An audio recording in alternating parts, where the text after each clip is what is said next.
Hey there, fuzzy gazongas. Riv here. Do female anthropomorphic furry characters have to have boobs?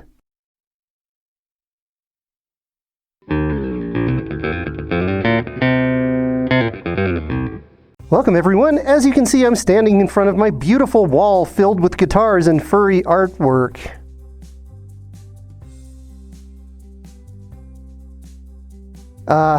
Let's relocate. Alright, that's better. At least you got something to look at behind me. What happened to the guitar wall and the furry art? Well, my house is for sale in preparation for moving to Colorado, and I had to kind of make the house more neutral to appeal to buyers. So the furry stuff had to go away in boxes, and the guitars came down because I don't really want an expensive wall of guitars posted online with my address inviting people to come burglarize my house. But that's not what we're here to talk about today. We're here to talk about boobs, hooters, knockers, titties, gazongas. Like my boobs? So where the heck did the topic for this week's video come from?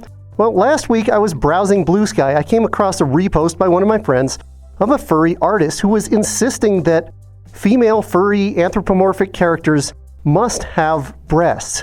Otherwise, how could you tell they were female? Now, I didn't want to start a big war with this person. I just left one comment. They commented back. We obviously weren't going to agree, and I left it at that. I have a couple problems with that idea. First of all, being the creator of a species where the females do not have breasts, obviously I'm going to disagree with that statement a little bit. And there are some other things to talk about too, so I figured we would discuss it. So why might a female anthropomorphic character not need to have breasts? Well, a lot of people's characters are personas more so than characters. It represents them. So maybe somebody identifies as female, but they don't have breasts. Maybe somebody's transitioning, but they don't have breasts yet. They might want their character to represent their stage in life. So their character might certainly be female, but just might not have breasts, and there's nothing wrong with that. After all, our original furry characters can be a representation of ourselves, or it can just be silly characters that we come up with, sometimes with boobs. I'm really proud of my boobs. And they're actually rolled up socks, and they're really uncomfortable. So beyond that, let's move on to my personal argument. Now, we're going to look at this from kind of a pseudo-science evolutionary standpoint, talk about my original species a little bit and why the females might not have breasts at all. First of all, look at a female dog, for example. They don't really have breasts unless they're lactating. Like they have 8 or 10, I can't remember. I haven't really examined the underside of a dog that carefully. Obviously, they have a bunch more than we do. Regardless of how many they have, it's a lot because they tend to have big litters because survivability out in the wild is not as good as it would be for us. They need to have lots of offspring to keep their numbers up. So say canines evolved eventually and they stood on 2 legs and they developed things like medicine and ways to communicate and shelter and things like that. Well, their survivability would be greater and they wouldn't need to have those huge litters anymore. Eventually, you'd probably get to the point where they'd be like humans, where they might have 1 and occasionally 2 offspring at a time. Now, again, this is complete speculation, but I'm making an argument about breasts. How serious could it be? Now, eventually, they wouldn't need all of those 8 or 10 nipples or whatever they have, and it would probably evolve down to 2. And in the case of my species, they're kind of the 2 on the waistline. So you wouldn't see them on the females unless they were lactating, and they'd probably have them covered up by a piece of clothing. They'd be kind of like on the lower abdomen. So can you tell males and females apart without females having breasts? Absolutely.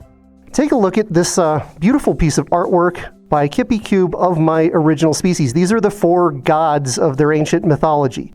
I know one of them looks like Lurks, but he's not Lurks. It's actually Kaiman, but that's a topic for another video.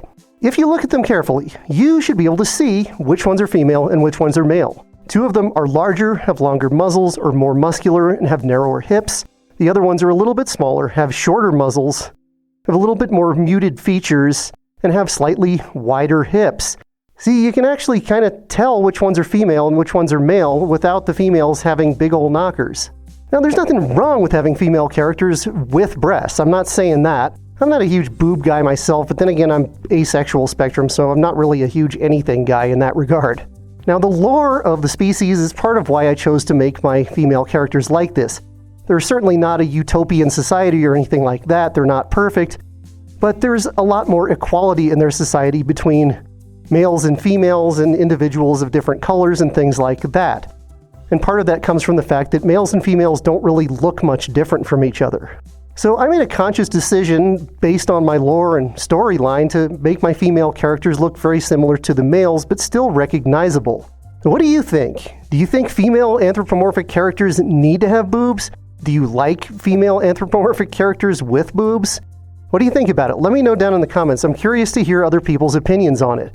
I'd be curious to have a longer conversation with that artist who made the comment, but it'll probably just turn into an argument, so I elected not to do that. When somebody speaks in absolutes like that, I often like to explore both sides of it, so I hope I did a good job there. Quick little video this week, trying to get content out, but I am so busy with work and getting ready to move to Colorado. I'll be making content whenever I possibly can, and it'll be with the record albums in the back for now because the guitar wall is sadly gone. The guitars have been placed in their cases with care in hopes that a home buyer soon would be there. Alright, thanks for stopping by.